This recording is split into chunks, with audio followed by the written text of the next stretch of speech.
Thank you, everyone, for being here. Thank you, Julia, for the introduction. As Julia said, this lecture is based on my PhD project, which is now a book project that I'm working on. And I'll get right into it. Okay, so I'm going to start with my argument. I'm not giving any background, easing you in. We're going straight into what I'm arguing. So put simply, my main argument is that secondary schools are literal and figurative sites for the construction and consolidation of social class in Ghana.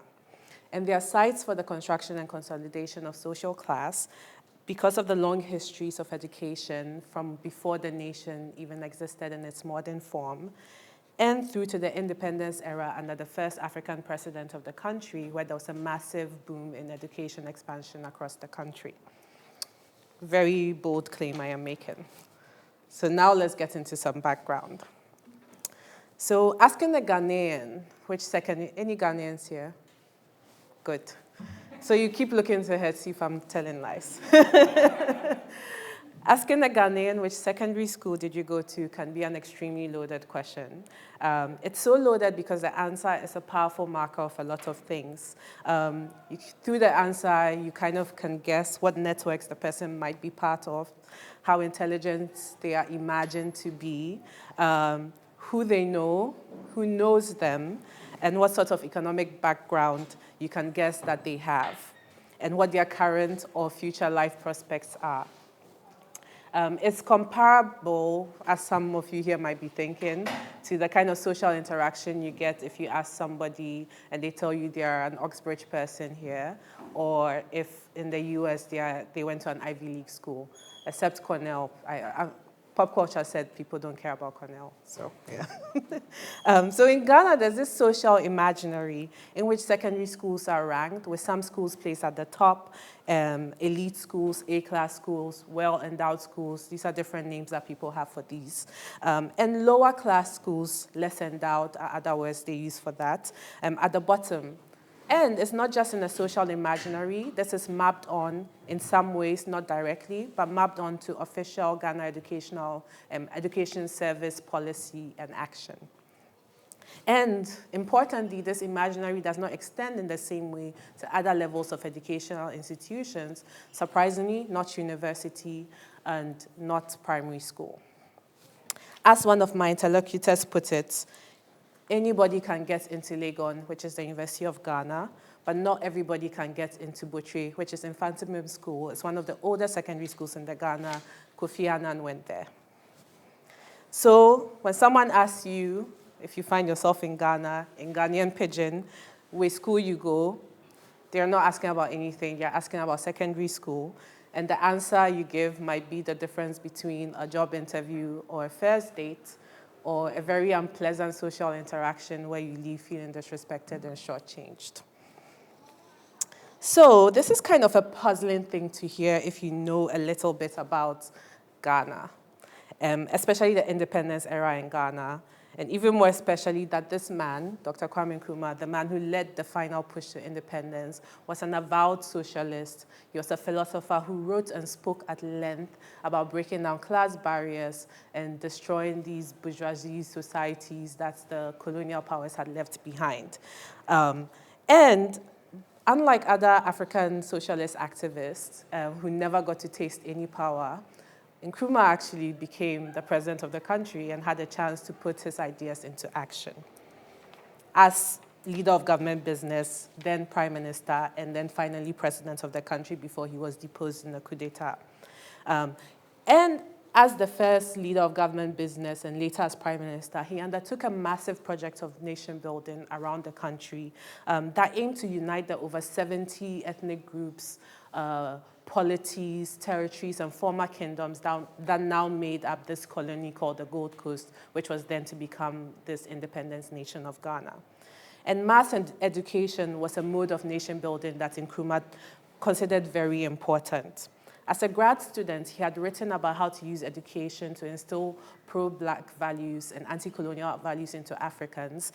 And as president, he had the opportunity, again, unlike other grad students, to see his ideas in action.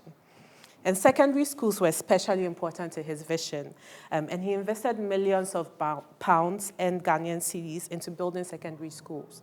The number increased from 13 in 1951, when the British handed over to him as leader of government business, to 105 secondary schools in 1966 when he was deposed, with over 42,000 students. And possibly, arguably, the largest part of the construction boom after independence was the building of schools across the country. And another thing about Nkrumah was that he really, really hated the colonial era secondary schools. He had gone to one of them, but he really hated them. And he described these schools as, quotes, imitations of English public schools set up to train a Western-oriented political elite committed to the attitudes and ideologies of capitalism and bourgeois society. So in his socialist vision for this new nation of Ghana, he thought and wanted that secondary schools in general, but secondary schools, to not only produce skilled workers, in quotes, but to forge a nationalist and socialist consciousness amongst Ghanaians. So back to this bold argument I was making. How could these processes aimed at achieving egalitarianism lead to such class-stratified outcomes in present-day Ghana? And how do these secondary schools, and mind you, these are public government-subsidized schools and not private secondary schools. Nobody really cares about those. How do these secondary schools become these sites through social status, through which social status and class are articulated and interpreted? So here's where my book comes in. To address this puzzle of how a socialist project of independence-era nation building results in class-stratified outcomes, my book uses a multidisciplinary approach which straddles history, politics, and architecture. It examines the sociopolitical causes and consequences of secondary school building to argue that people in Ghana find and place themselves in sociopolitical hierarchies, such as class, through their perceptions, usage, and experiences of the physical space of secondary school. This finding and placing stems from pre-colonial, colonial, and post-colonial histories of secondary school building, which established hierarchies based on access to education and were cemented through the mid-20th century push in nation-building expansion activities. Through this, I also find and show that nation-building is not, as commonly understood in political science, a top-down process or an elite-driven process, but also occurs from the ground up through the activities of various ordinary people trying to make a place for themselves in the nation. And in the case of the Gold Coast and later Ghana, these places were secondary schools.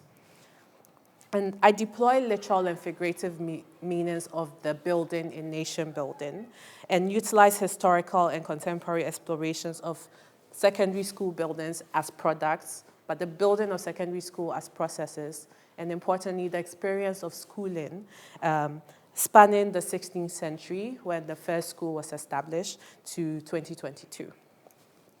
And through these explorations, I foreground various overlooked sources, accounts and actors, and make contributions, epistemological, methodological, and empirical contributions to the study of history, politics, architecture, and the politics of architecture. Okay, so for the rest of the presentation, I'll take you through the story, back in this bold claim I'm making, crafted from the evidence I have gathered, that I use to support this main argument about secondary schools as sites for the consolidation and construction of social class in Ghana. So from October to December 2019, I spent time in a town called Kpando in the Volta region of Ghana, in particularly a secondary school called Kpando Secondary School, also called Kpando Senior High School, also called PASEC. I will use these words interchangeably, don't get confused. But if you hear the PA sound, I'm talking about this. Doing field research. Like most secondary schools in Ghana, Kpando Secondary School is a boarding school. It has both male and female students, rather than being single-sex as many Ghanaian secondary schools are. It is not thought of as one of the elite A-class, well-endowed secondary schools in the country. The campus consists of a combination of buildings, including the ruins of the foundation of the first block that was ever constructed in 1954 with asbestos sheet walls. Most of its early buildings were designed and constructed by the Public Works Department of Ghana. Some of them actually with labor from students between the late 1950s and 1970s. The style of architecture is typical of most of the non-elite state secondary schools and even some of the elite secondary schools in the country. It's derived from the tropical modernist style of architecture. And it became, this tropical modernist style of architecture was a de facto style of architecture for schools across the country and actually a lot of public buildings. But the Public Works departments in working on schools never had as much freedom or money as the pioneers of tropical modernism, the more celebrated ones. There's an exhibition on at the V&A with some of the more celebrated ones. So they never were able to experiment and push as far as those architects did. So their things are more functional, more pared back, more basic than the more celebrated ones. This is hard to see, apologies. The general layout is also typical of most non-elite state secondary school. So there's a kind of innermost or core of the school, which can be thought of as a private section. So this will have the dormitories, the kitchens, and the washrooms. So these are places that a casual visitor to the school would tend not to be allowed into or not be able to naturally wander into. And then moving outwards, you have the classrooms and staff housing, which can be thought of as semi-public or semi-private because there are sometimes visitors and external people accessing these spaces. And then there are the wholly public-facing sections of the school, such as the assembly hall and the administration block and the staff common rooms. And there's always some sort of entrance gate. This is usually redecorated and stylized, especially compared to other buildings of the school. Secondary school gates are a very big thing in Ghana, and alumni will often contribute funds to build a gate or a sign like this for their school. This slide shows a selection of secondary school gates around Ghana. Like I said, a very big thing, constructed sparing no expense, even when the school is struggling with more pressing needs, in my opinion, like water or electricity. And in almost all of these schools that I visited, there was not even a boundary wall, just a beautiful, beautiful, gorgeous gate. But let me not digress. In Pando, my primary research tool was an after-school club called the Air Club. And the name Air Club came from the students themselves and represented the main activities of the club as they saw it: architects, investigators, rapporteurs, AIR, Air. By using this unusual approach, I was able to engage the students in participatory research in a meaningful way that took their freedoms and autonomy into consideration and allowed them to opt in and out of my study. I've published an article on it, and I'm happy to talk more in the Q&A about how this helped me do some of the work that I did. But my central research question for this part of the study was, how do students of Pando Secondary School make meaning of their positioning in sociopolitical structures through their experiences of school architecture? And I approached this question and said it from 3 angles. The first was an exploration of the meanings that students ascribe to architectural appearance. The comparison I've put on this slide was an especially fascinating one for me as an African architect. On the left is an elite secondary school, Mayo Girls Schools in India, which is in a sort of Indo-Saracenic style of architecture. And on the right is a school in Gando, Burkina Faso, designed by Pritzker Prize-winning architect, Burkinabe architect Francis Kéré, considered by many, including myself, to be beautiful, thoughtful, built response to the needs of a community, because it's made with local materials, but perhaps even more importantly, it engaged the community from inception right to construction. But my students in Ghana considered this Kéré one, built with these obvious earth materials, as a symbol of poverty and backwardness. They were even surprised I was showing them this building in the list of all the schools I was showing them. I was close to arguing with them, and I had to remember to be detached because I really, really like Kéré's work. But through these sessions, when I had calmed down, what I found was that students read ideas such as civilization, I'm quoting, discipline, modernness, and wealth from the external appearance of buildings, of school buildings, but buildings in general. But most importantly, they read whether or not they deserve to be in one building or another, because for them, some buildings were for people who were wealthier, cleverer, more modern than they were. The second angle was a comparative external perspective. We compared different schools in and out of the country and discussed what the meanings of the differences in appearance, maintenance, and look was meant to them. So again, on the left is the dining hall of Pandu Secondary School, which is also their chapel, it's also the assembly hall, it's also the entertainment hall, it's also where students go to dodge class if they're trying to skip. And here on the right is a fancy purpose-built assembly hall of Achimota School, considered as one of the elite schools in Ghana. Robert Mugabe went there. And in these sessions where we compared these schools, they shared with me that they perceived their school to be low class, relatively unimportant to the government and even their local community. And this informed how they felt that they, as students, were ranked in the country. And the third angle was an analysis of internal spatial dynamics. Space is organized in PASEC, primarily along gendered lines, predominantly to control the sexuality of students, which also is a holdover from colonization. So as you see in this slide, you see the girls' dormitories, which is surrounded by 5 staff bungalows, compared to the boys' dormitories, which just has 1 staff bungalow next to it. Female students are banned from leaving their dorms after lights out, which is what they call bedtime, whereas male students are free to roam the campus, and this is partly enforced by the layouts, because as some of the female students told me, they do try to sneak out, but are almost always caught.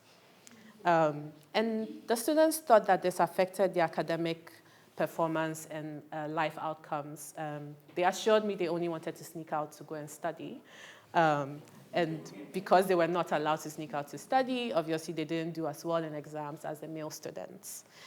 Space is also controlled along a number of lines, including religious lines and hierarchies of age and status. But for the sake of time, I won't get too into this, but maybe we get into it in the Q&A.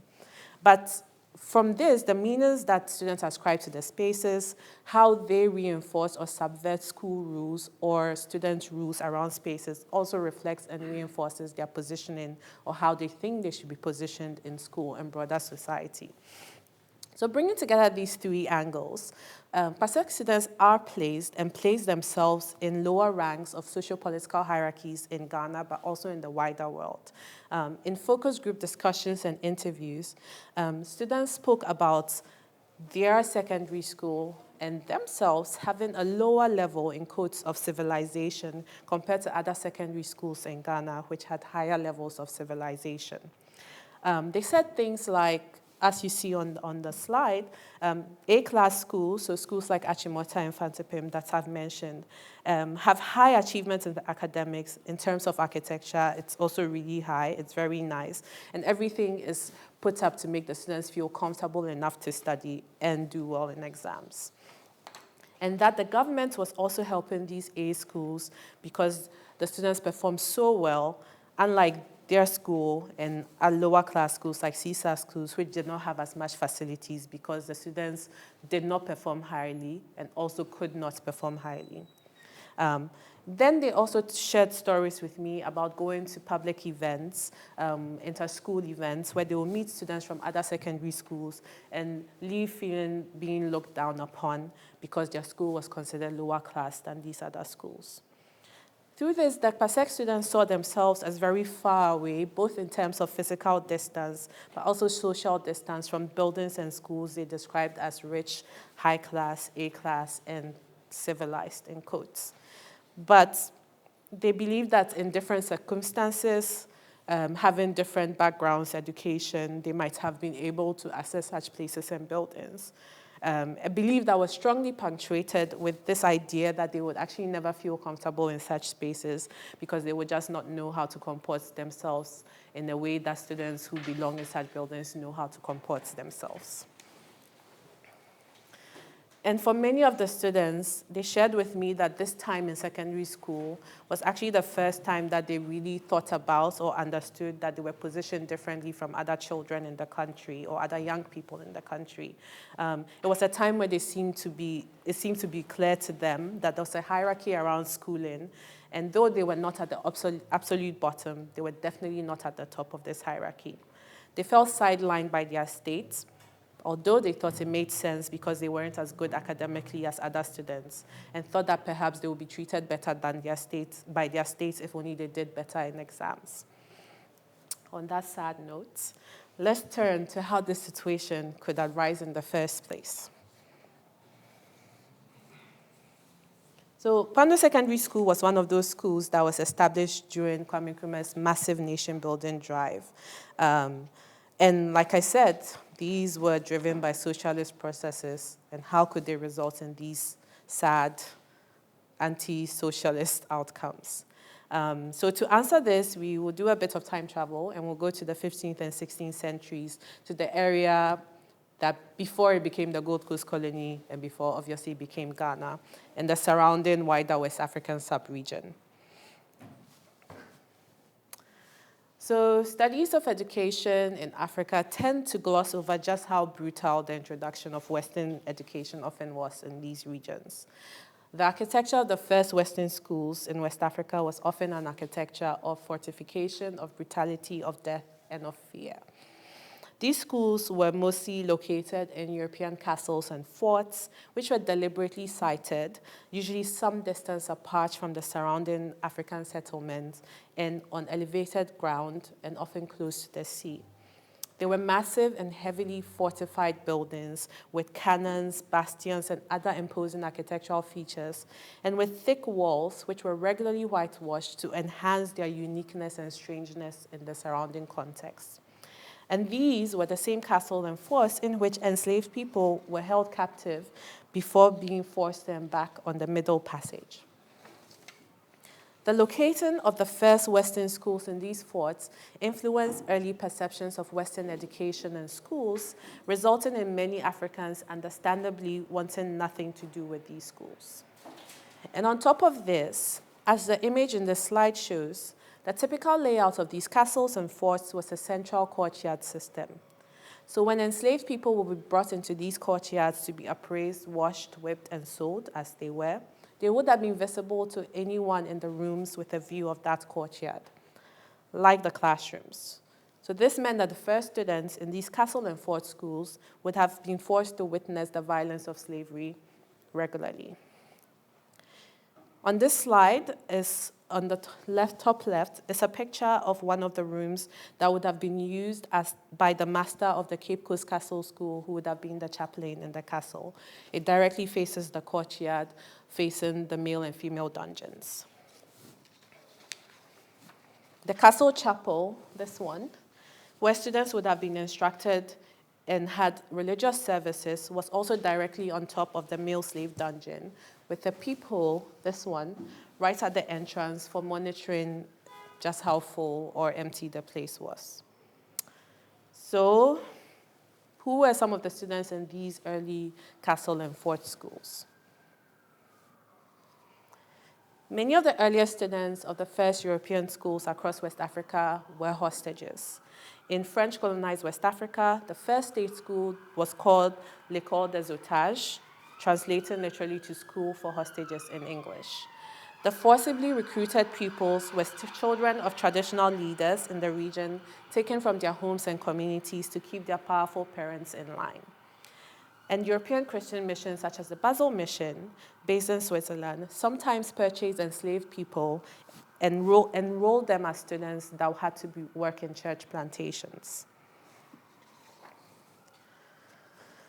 But after the first generations of mostly hostage students in European fort and castle schools, things began to change. Realizing that people who were educated in Western ways and literate in the language were better able to navigate this new, rapidly transforming colonial system, Africans, and especially African elites, began to voluntarily seek Western education for their children. Along the West African coast, sons of African royals and elites were sent to school, first in the castle and fort schools, and then in Europe, sometimes sponsored by various European nations in competition with one another. This was a more diplomatic, though not completely uncoerced approach compared to the hostage-taking of previous centuries. And in this way, it became usual for African princes, in quotes, to study in Europe and develop close ties with the European nobility and royalty. And the often dangerous conditions under which these elites send their wards to school is evidence of the growing importance and desire for access to Western education across West Africa.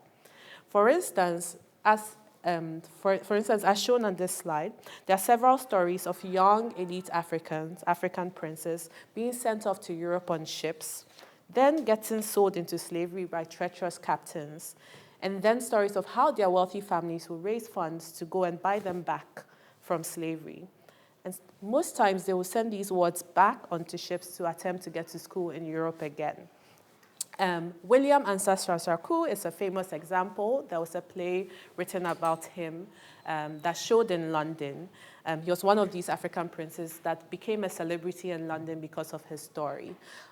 Interestingly, when he finally got back to the Gold Coast, he went on to trade in slaves. The first Black men who were educated in these fort and castle schools became the forebears of a new sociopolitical and economic class of grouping of West Africans. This class was distinct from, though intersecting with previous classes of elite African royals and wealthy merchants who profited from trade with Europe, particularly enslaved people.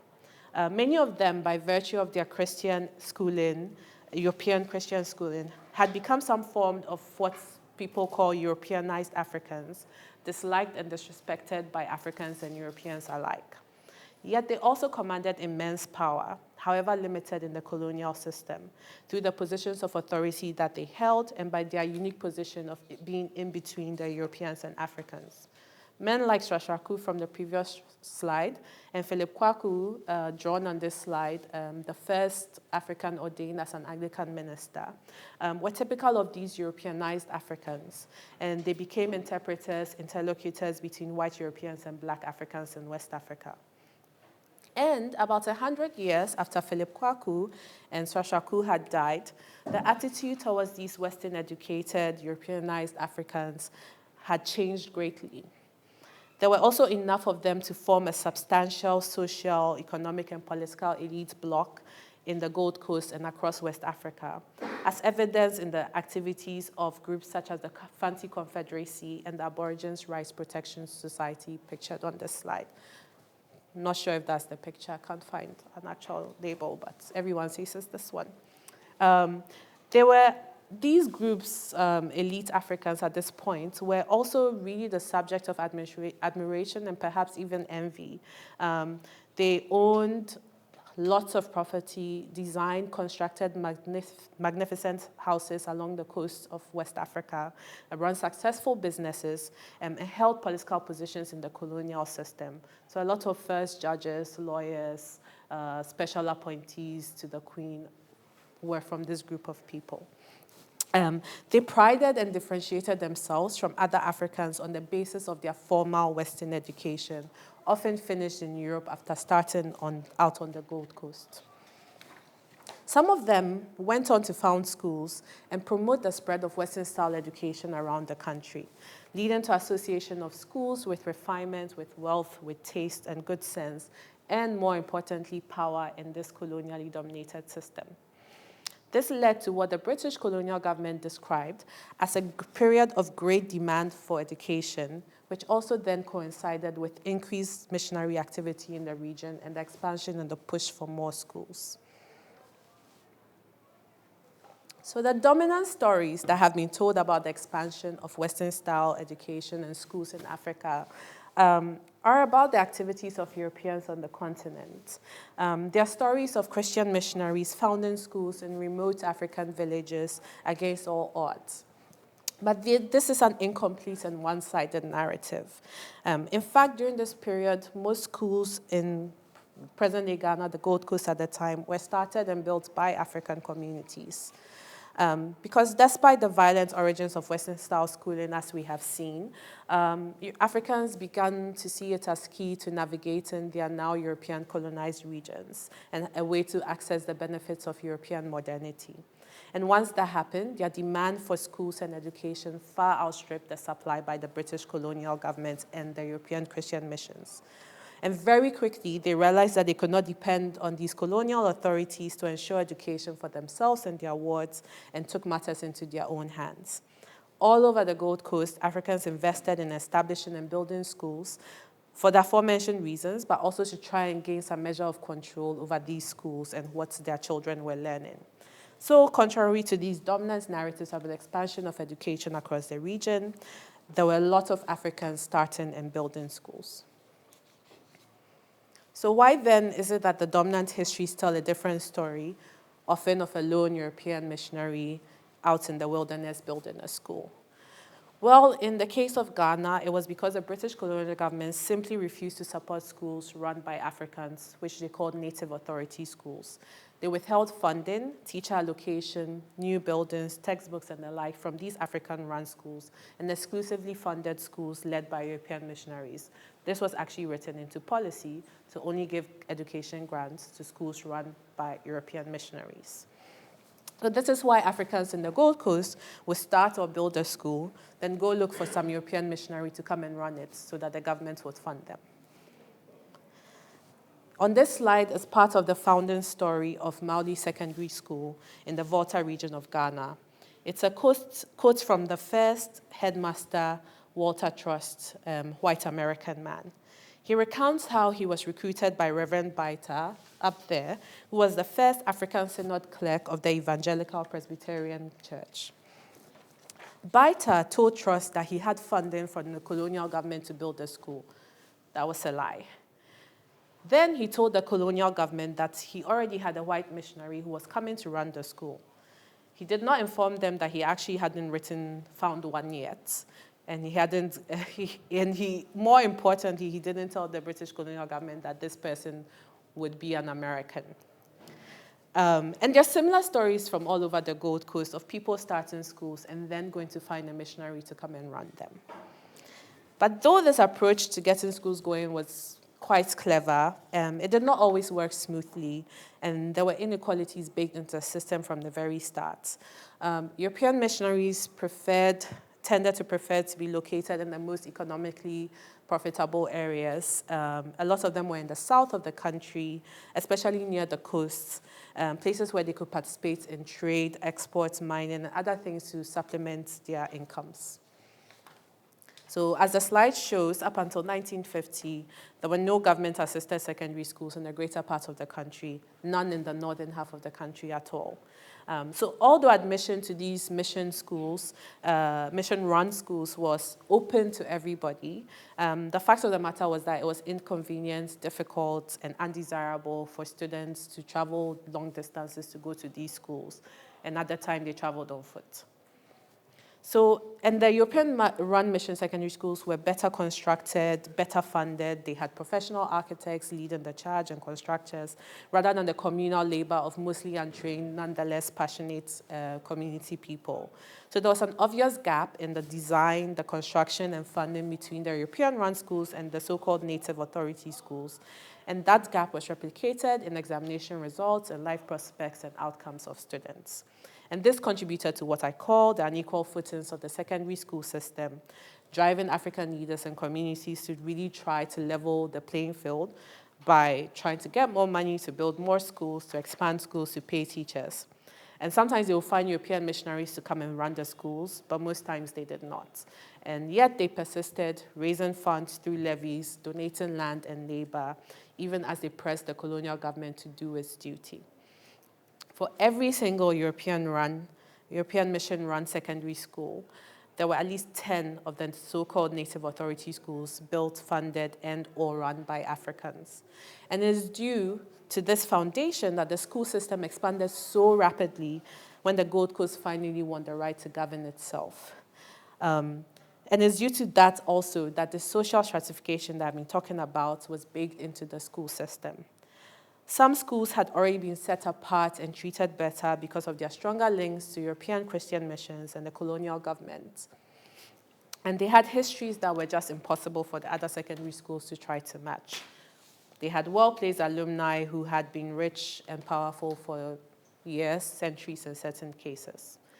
So earlier on, I stated that the number of new secondary schools increased considerably during the period after independence by over 700%, as the slide shows.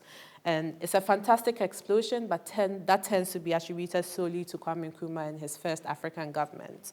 However, most of the new secondary schools that were added during that time were from the government, more from the government bringing the former native authority schools under official sponsorship rather than building entirely new schools. And this is what I term nation building from the ground up. People physically building their nation, building schools, trying to create places for themselves in this new dispensation, and sometimes succeeding in creating spaces for themselves. And Pando Secondary School, where I explored finding and placing in social classes and discussed earlier, is one of those schools. Built by a community, really trying hard to make a place for their children in this new country. But despite Nkrumah's socialist ideologies and plans, the inequalities baked into the secondary school system persist because the foundations were never dismantled. These former European-led mission schools have had, in the case of Infantile School, over a century of a head start. These schools that were so well funded under colonial and even post-colonial rule are still among the most elite of secondary schools in the country. Many are still located in the south of Ghana. On this slide, you can see in the same month, students in a school in the north of the country begging their governments for desks and beds. And in Infantile in the south, where Kofi Annan went, the vice president at the time, who was an old boy, he's dead now, commissioning another multi-purpose lab in the school. So these schools have wealthy, political connected alumni who not only support the school with their personal funds, but often are placed in positions where they can advocate for state funds to be committed to their school, to the detriment of other schools that need it more. So this is how we get schools like Achimota School, where Mugabe went on one hand, where younger alumni wonder what sort of projects they can even contribute to the school, because to paraphrase one of them, the school already has everything. And on the other hand, schools like Pando Secondary School, where students are shown at every turn that their place in the nation is second tier. I will end on the sad note. Thank you. Questions and comments, welcome.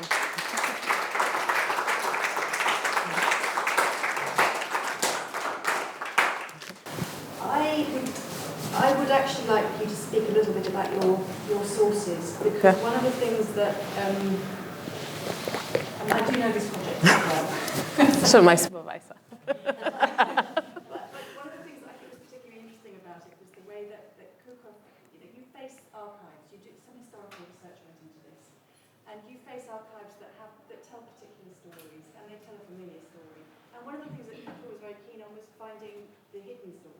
And I just wonder if you could talk a little bit about how and where you found those stories, how you were able to reconstruct this telling of school building that wasn't just about missionaries, white missionaries. Yeah.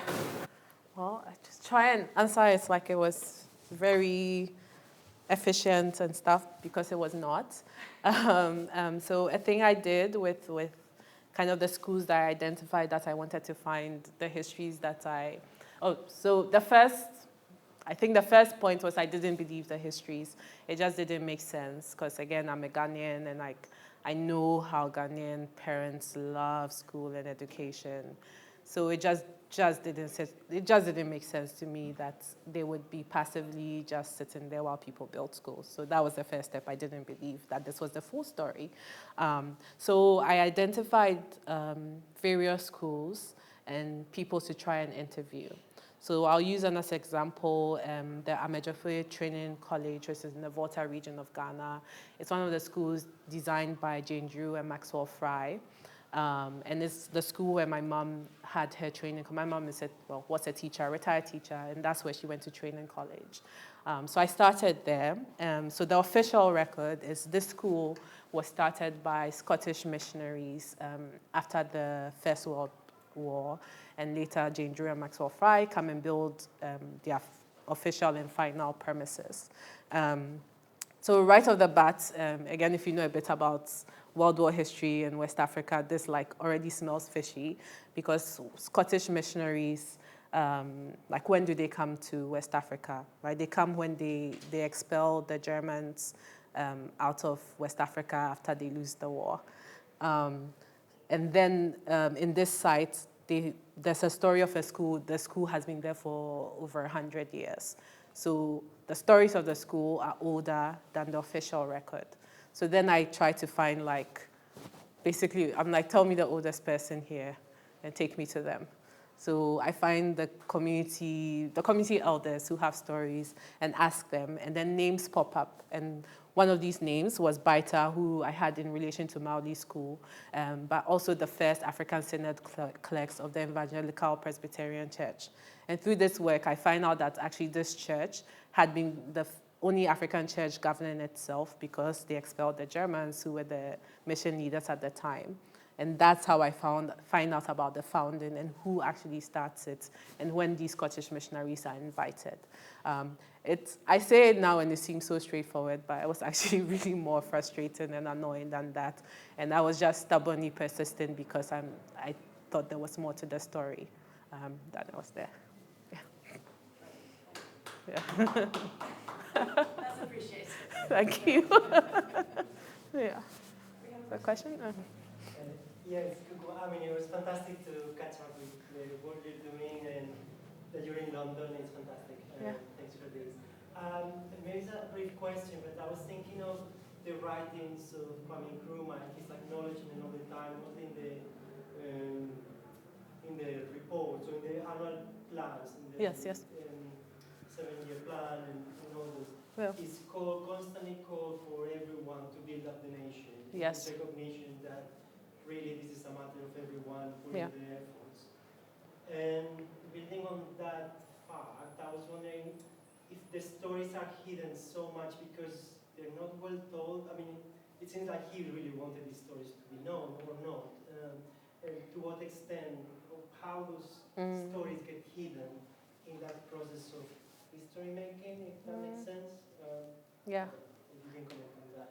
Yes, that makes a lot of sense, and maybe you just set me off on one of my pet peeves, tangents, because there was a lot of that. So he's writing and he is encouraging people, and even with these schools. So this is even before he becomes prime minister, before he gets in prison. He's going and he's telling people, he's taking donations for his work, and he's telling people to contribute and build, and that's happening.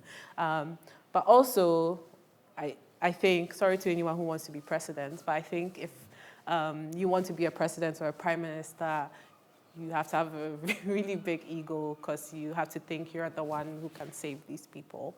So he also has this ego. So there's this thing that happens when he becomes, not immediately he becomes prime minister, but sometime after that, where the narrative begins to be reframed that casts him as more bigger and doing things on his own than actually was.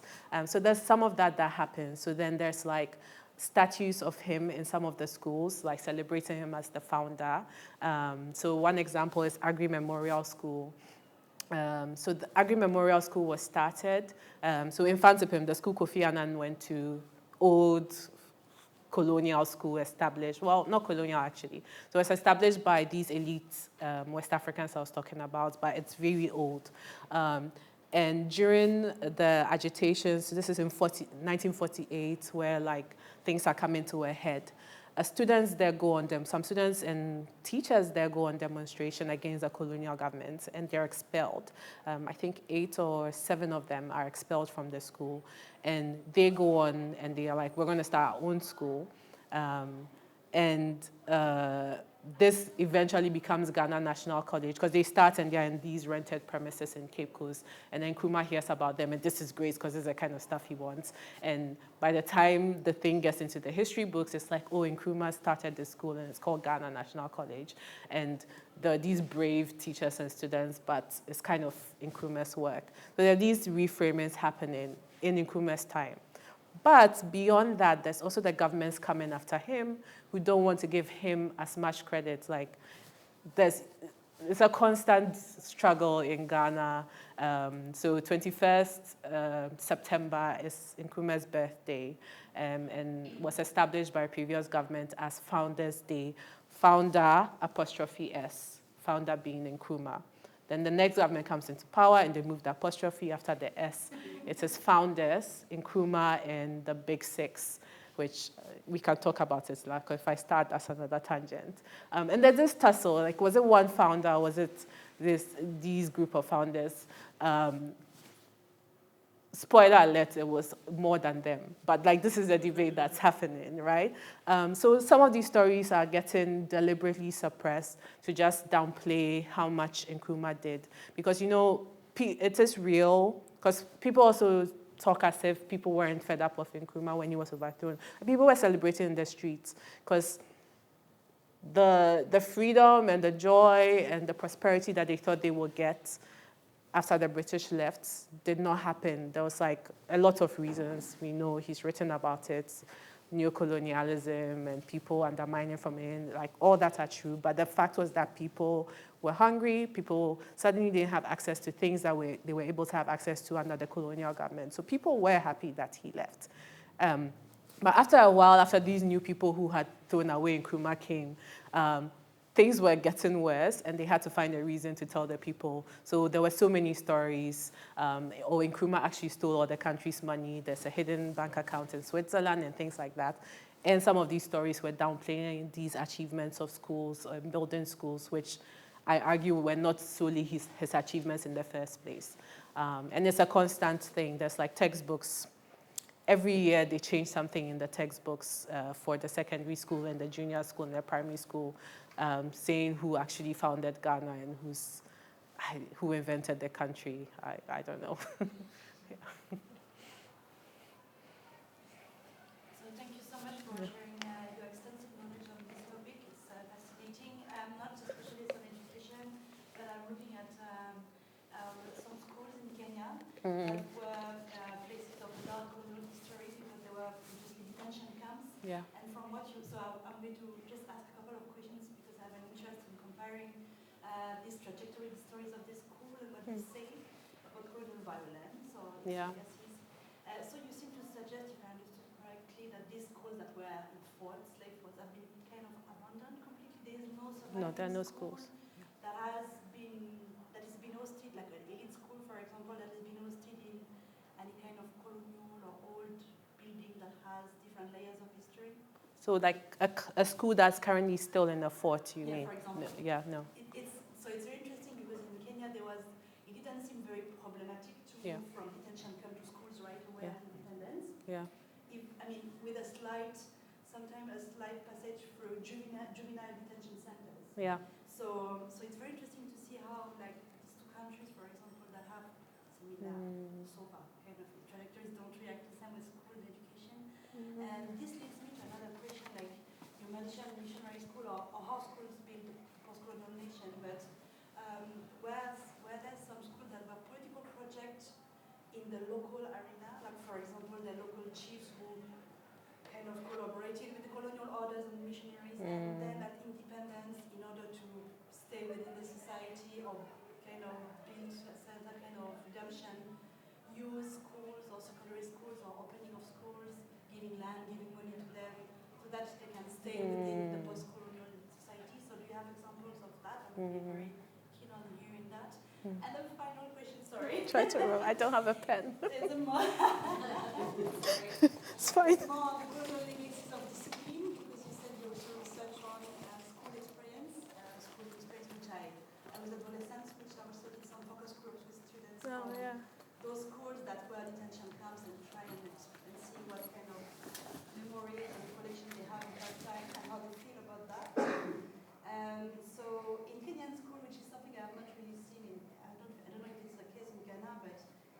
are mottos everywhere that are either derived from the Bible or from, I don't know, some kind of colonial perception on excellency or eliteness or whatever.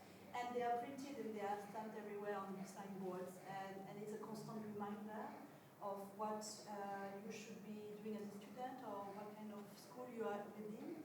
So I was wondering if you have experienced this, how students talk about it, and if it has any relation to the missionary legacy or the colonial legacies of education in Ghana.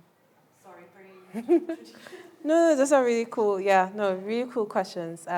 So like your first one, so definitely there's no schools happening in the original forts and castles. And the Cape Coast School, the Elmina School, they moved even before the end of colonialism, way before, just they needed more space.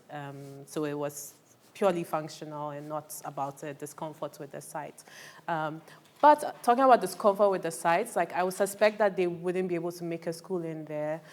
Someone asked a question yesterday. It just links to a question someone asked yesterday. It's all a blur in my head about why Togo has been able to renovate an old colonial fort, but it hasn't happened in other parts of West Africa. And in the Ghana stretch, which has most of the forts and castles, because there's like a strong diasporan community that's come a lot of the time to like sort of retrace the routes that the enslaved people were taking on. Earlier on, there was like a restaurant in one of the castles, and they made a stink about it because that was disrespectful. So in Ghana like these, there's a lot of sort of contestation around trying to use these spaces for like arts galleries or things, because rightfully, these descendants of the enslaved people are like, these are no spaces for joy and enjoyment, so no. So I suspect they wouldn't even be able to if they wanted to. But that said, there are not secondary schools so much, but like junior secondary schools and primary schools, a number that were initially in military kind of barracks, that's the word, yeah, military barracks. Again, these seem to be functional uses, and no one had an issue with like changing the use of the school. So actually there's a school named after Philip Kwaku, the first Anglican minister, that is in the site of a former military barracks under the colonial government. And then the schools as political projects, I'm not sure if I understood it. Was the question that were there chiefs that started schools colluding with the colonial government and then at independence changed the motive of the school? No, they kind of, maybe chiefs who were seen as very close to the colonial power by the local people. Yes. Independence that offered to the people a school so that they could stay within, like they could be accepted back within like the post-colonial order. Yeah, I don't, yeah. Okay, yeah. I don't know any examples about that, and I will doubt if they even needed to do any of this. Yeah, the chiefs that were in bed, like, they're still fine. I don't think they needed anything. But the motives around schools is totally a thing. Like a lot of the schools that I went to have these signs. Some from the Bible and some like these kind of, like the posters you see in office, the motivational, like success is 99% perspirations. Yeah, there's like those things around as well. I'm not sure where it's from. I had not asked about them. But yeah, it's also a thing. And the school that I went to, in my head, like burned into like a part of my brain, is something our headmistress used to say, you are what you repeatedly do. Excellence is, I actually forgot. Oh wait, excellence is a habit. Yeah, I remember. Yeah. Yeah, I think that's all.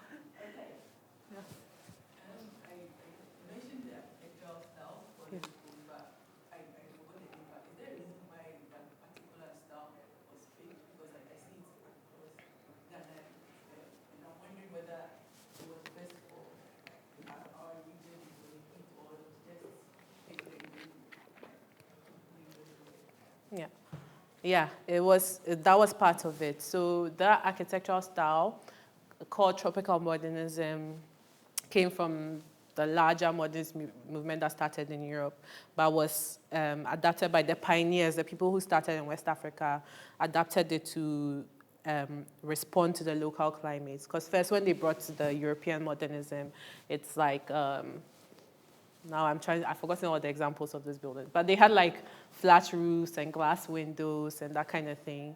And they tried to build those first in West Africa, but the rain would disgrace you. So like the first rains, the roofs were leaking, it was too hot and everything. So they adapted it, taking, in my opinion, cues from the local buildings to have pitched roofs to throw off the rain, to have recessed windows so that there's shade, to have verandas and balconies and the like, because shading and throwing off rain were really important.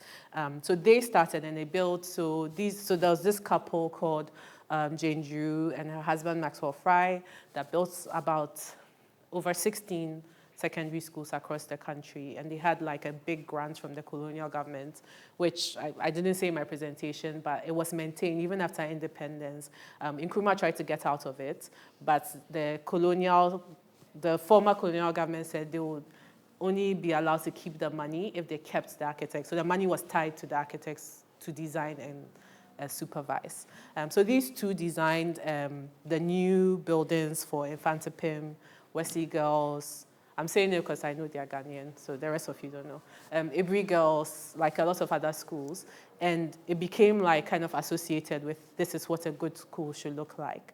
And they also wrote technical reports and stuff and like influence policy in like other parts of the country.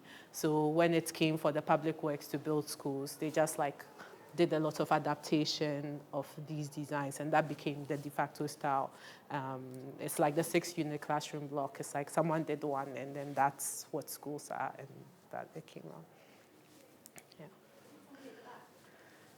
I have a very similar question. But just to follow up in terms of Ghanaian architects who were involved in that, whether they were the proteges or classmates of Drew and Fry, because this is also a moment when the kind of professionalization of Yes. Ghanaian architects.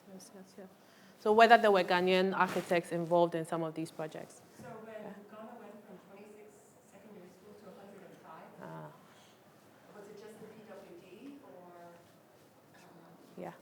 Yeah, were there architects Yeah. with the training, I'm assuming, who were involved? Yeah, it was mostly the PWD, but there were, again, so this is a thing I'm tracing for another project, but there were definitely some Ghanaian architects, even working with Fry and Drew. So we see them in photos, and it's an unnamed person in the photo, or architectural assistant in the photo, but not quite their name. One person I've traced was, I think his title was construction manager, who worked with the PWD and from colonial times right through independence, who talked about, again, it could be he was boasting to me, but talked about modifying designs, even though he was not an architect.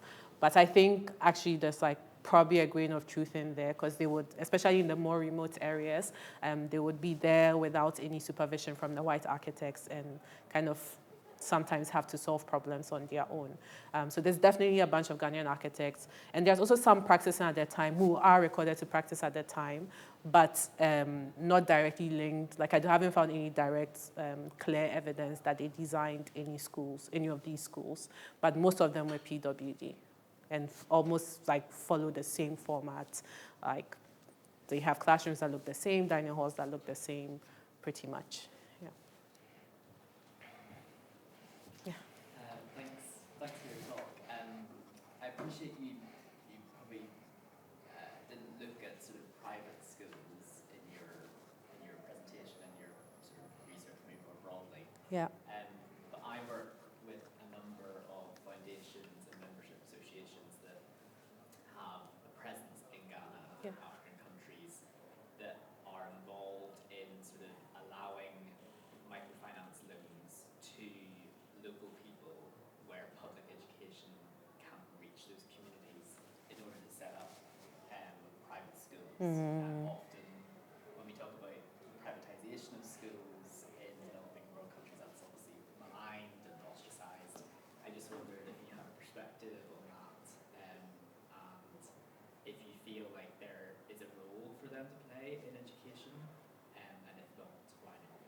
Yeah. No, I definitely have a perspective on that. Yeah, because like I've seen some of that kind of maligning about private schools, because there's this impression when people hear private schools that it's like just a money-making thing. But for places that have been neglected by their governments, it's like the only way that communities can try and get education to their students. So there's like a whole sort of continuum of what a private school is in Ghana, with like the usual expected fancy one. They pay school fees in dollars on one end, but like some of them like a shed in a remote village, which is on paper a private school because the government has not sent a teacher there. So yeah, I definitely think like these differentiations should be made. I think they should be brought under government supervision, because so I didn't study them, but I spoke to teachers who taught in some of these private schools. A lot of them are not trained as teachers. Yeah, they have no training. Like, they're doing their best, but yeah, they don't have textbooks, syllabuses, or anything.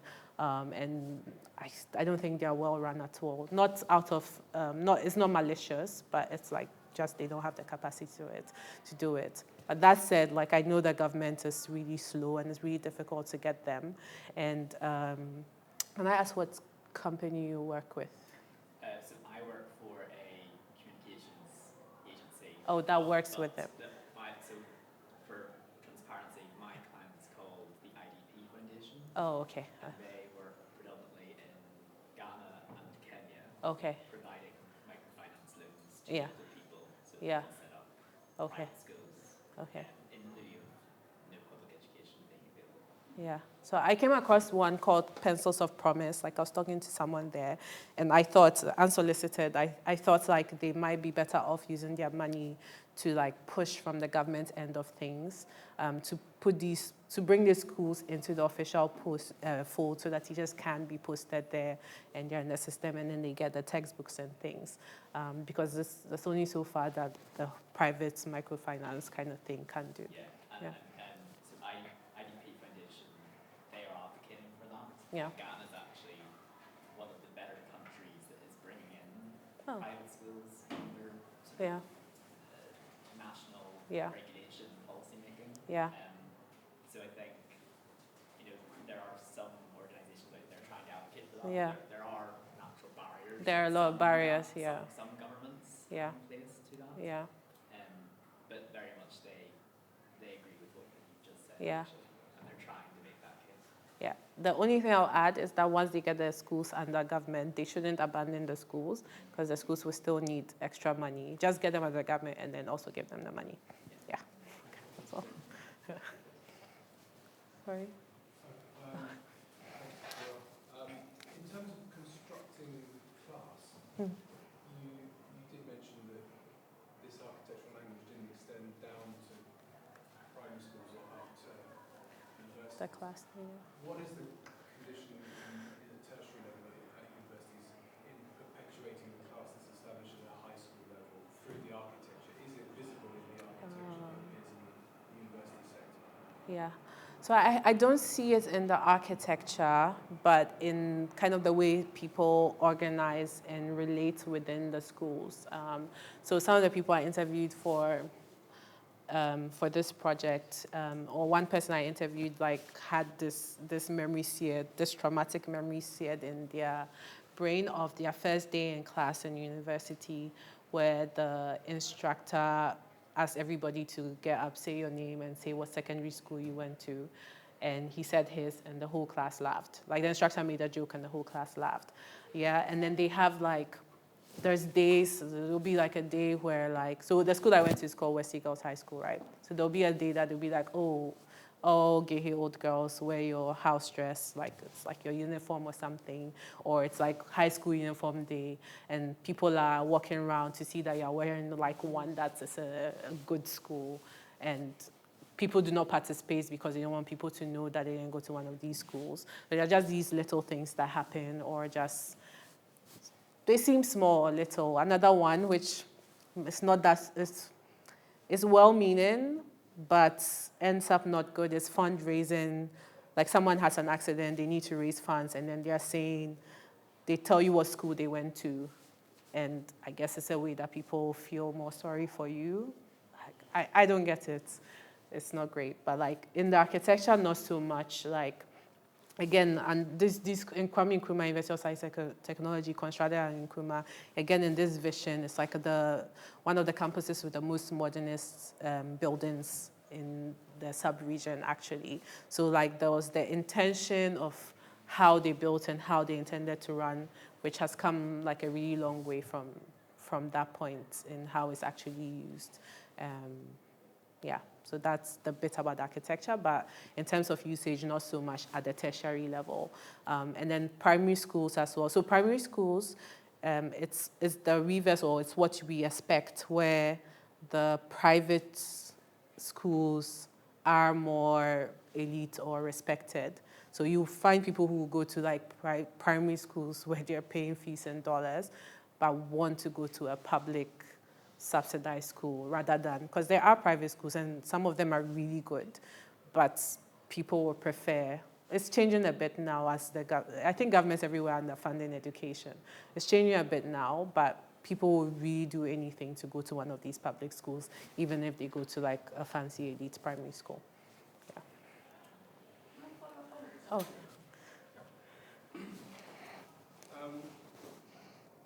As always, top class stuff. Thank you so much. I have 2.5 questions. You said something about, and this is on class formation. You said something about, I think it was when you put some quotes from your students, you said that they were referring to A-class schools, C-class schools. I'm interested to find out whether this is an official thing or it's something that is an informal classification, but that is considered as so. Probably you want to answer this one, or I should ask? Are they related to it? Okay, ask all. Yeah, so this one, I want to find out because there is this thing that you emphasize, building the nation from below, right? Mm-hmm. I want to find out whether in your research you found the extent to which people move from one point of the country to another in terms of going to a particular school. Mm-hmm. I ask this because you say there's the centrality of these secondary schools in this nation building and also class formation. In my experience when I was at school, at high school in Zimbabwe, so we found that people would move from different parts of the country, go to boarding schools, and there's this thing that we see in African countries on ethnic cleavages, right? So when we were at high school, we were sort of blind to those ethnic cleavages, right? But the moment we went to university, we found out that we're now alive to those things, and the university now mirrored the divisions that were happening within society. So I would like you to comment on those issues from a Ghanaian perspective. Yeah. What's the half one? You said 2.5. Yeah, the half one was the ethnic dimension. Ah, okay. In the context of movement. Okay. So the A class, B class, C class used to be totally unofficial, but when my old generation, were going to school, you could choose.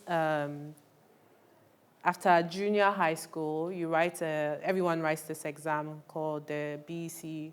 What's BEC? The acronym? Basic Education Certificate Exams, yeah.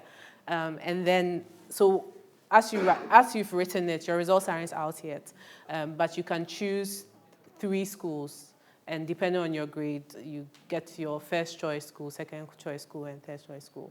So there's nothing official, but like, again, this social imaginary, the schools people choose as first choice, as second choice, as third choice, right? Again, unofficial.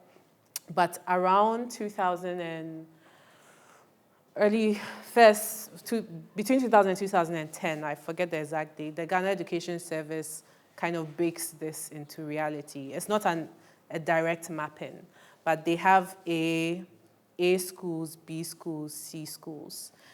So now, because you're trying to sanitize the system, because there are students who will pick, this is difficult if you don't know Ghana, but so like Infantimun School, where Kofi Annan went as their first choice, then Achimota School, where Mugabe went as their third choice. Who's another famous person and where they went to school?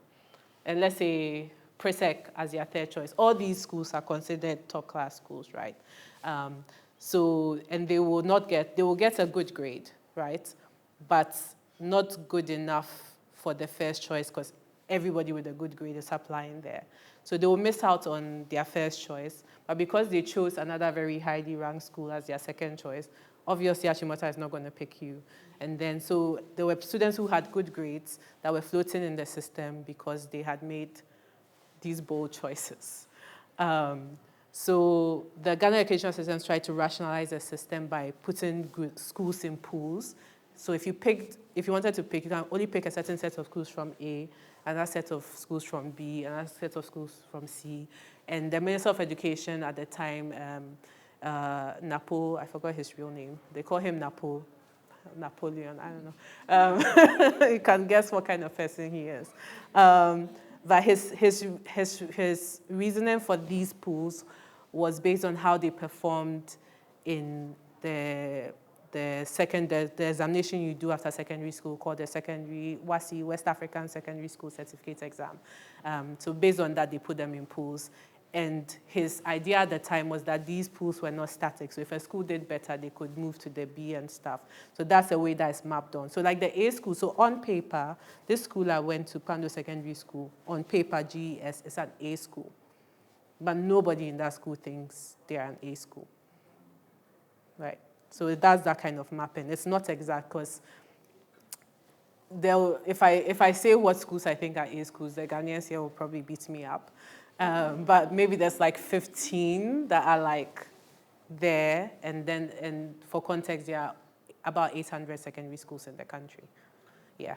So the Ghana education did it kind of evenly, about 200 in A and 300 in it. But of that 200 in A, like most of them don't think they should be an A school. Yeah. Then the second one is interesting. So I got this. So I interviewed like former educators, like a former vice chancellor of the University of Ghana who had like kind of gone through this system and like also did education policy around this thing. And anytime I told them I was studying nation building and secondary schools, like a lot of them had opinions on why they really think Ghana has never had a large civil war, because we have had a civil war that everybody forgets, but a large, this Kokomba-Nanumba conflict in the north, it was a civil war. It was small, but it was a war. But they swear that we've not had a large-scale civil war because of the secondary school system, because people come from all over the country and they are forced to mix and they don't see ethnic divisions. And this was also part of Nkrumah's idea about these secondary schools. I'm not sure about it, having... I don't know, I'm like in WhatsApp groups with former schoolmates and I see some pretty non-nationalists, non-kumbaya stuff go on in there. So I don't know if I think that this is what's happening. It's like we are, like, yeah, I think maybe there's not time to go into that in school. Like, you're forced, a lot of schools, you can't speak your local language, like you're only supposed to speak English. Yeah, so there are rules around this thing and there's a limit to how much you are. And also as kids, when you're in secondary school, you're not like really trying to appear and cool by showing your cultural heritage. Like everybody wants to talk about going to Accra and like, yeah, we are all Accraians, pretend Accraians in school. So there's that argument, but I don't know how to measure it. I don't know if it's like, I just don't know, but there's arguments for that mixing because they compare it to Nigeria where like people are more likely to go to school in their state. Yeah, and point to that as a place that's deeply divided compared to Ghana. But also Ghana is like the size of one state in Nigeria. So basically I don't know, but I've heard this argument, but I don't know. Yeah. Can I bring you back on the back of that one? Yes. Right, you talked about the title is nation building, and you talked about nation and then class, and the nation you're describing is a quite a stratified one, it's class system. Yeah. But was there any sense of, alongside this, that there was also some sense of education providing a basis for a common feeling? Ghanaians, and also perhaps just related to that, here's my half question.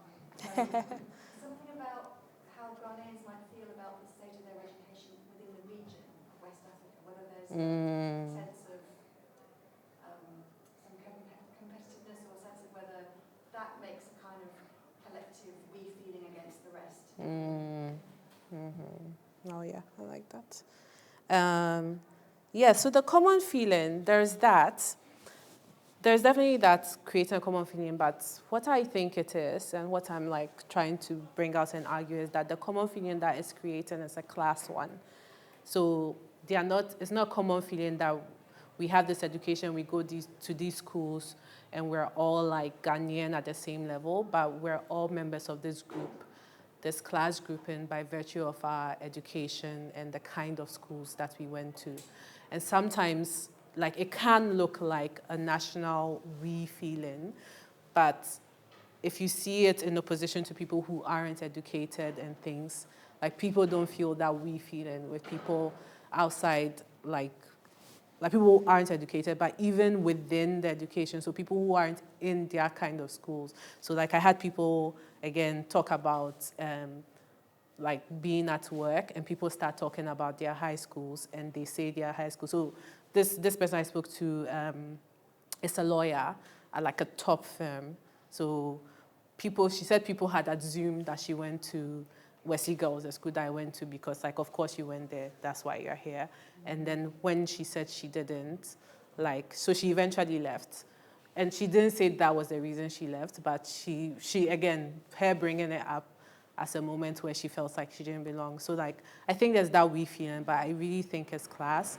I have to argue it strongly, but yeah, because you know, with the Africanist literature, it's like ethnicity first, and those kind of things. And I think it was true for a time. Like, I don't think that literature is nonsense. Like, it was true for a while. But again, there's a generation of people that don't go to their hometowns, so don't have those ethnic ties. They are in cities, and like, even though they go to school all over the country, they are like mostly in like the big cities, Accra, Kumasi, and the like, and there are other groupings forming that are not ethnic. They might revert to ethnic if we ever have the civil war, knock on wood, but I think they are class-based. Then, how Ghanaians feel about their education in the sub-region, I think it's pretty smug. You can ask these guys. I think because it's like, yeah, it's like Ghana is like the darling, the donor darling, can do no wrong and things like that. But realistically, like factually, people come from around the sub-region to school in Ghana, and they say the schools in Ghana are better.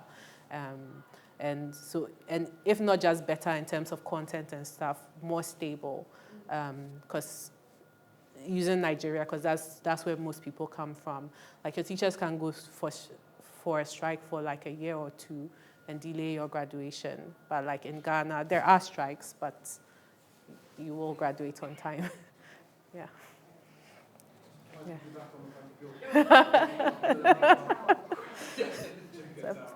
I know your early aspiration was to look more regionally through your research and other complications.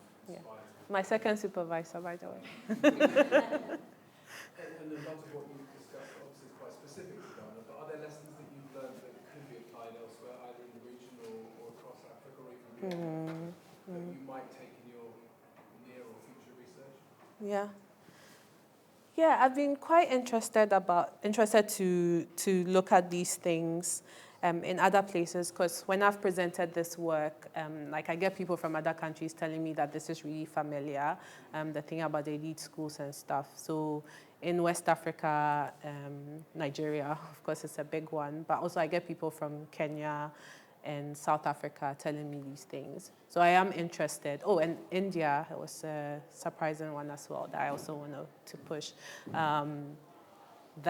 So I suspect there's something about not just the colonial experience, but the pre-colonial experience. So like there being kind of an established, like the Western educated sociopolitical elite I talk about, group in there that do something to the educational system that creates these stratified outcomes to education that I'm interested in exploring, based on the feedback I got. One minute. Yes. I'm just wondering if you can talk more about the architectural aspect. Yes. So things like dormitories and other facilities, because separate from just like a history of the education, like how did the architecture really matter in terms of this experience? Yeah. You know, like where did the instructors live? Where, really is like a spatial experience. Yeah.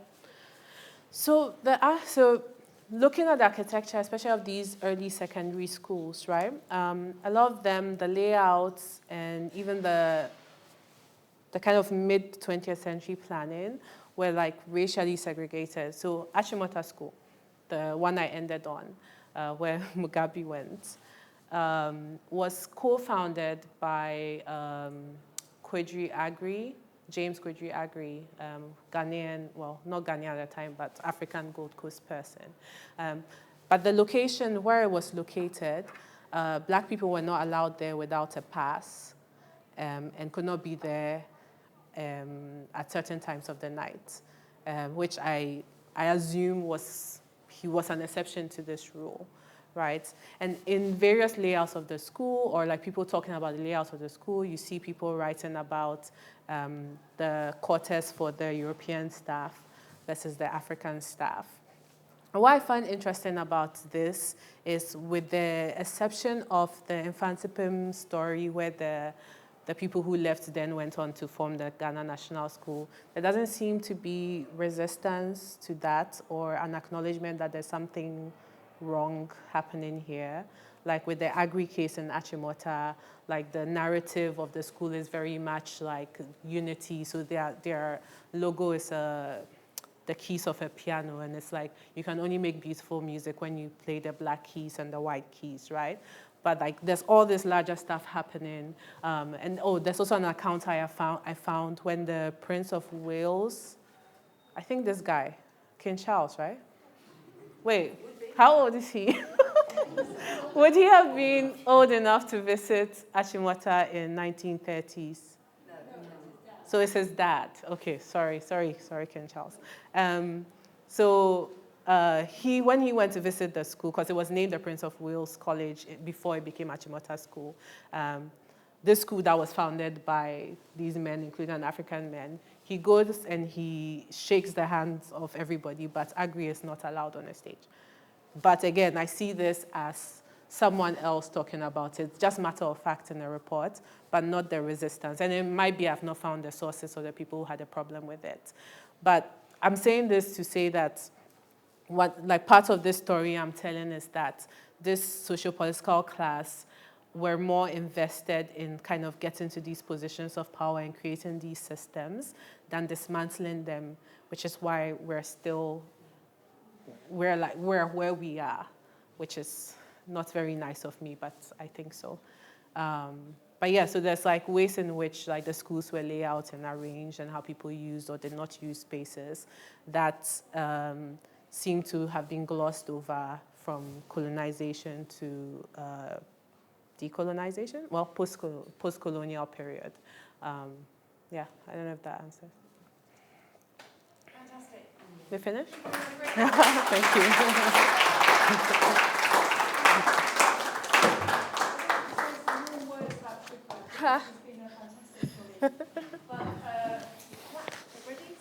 It's too late. Thank you very much for coming. Yeah, thank That's the you. end of our series.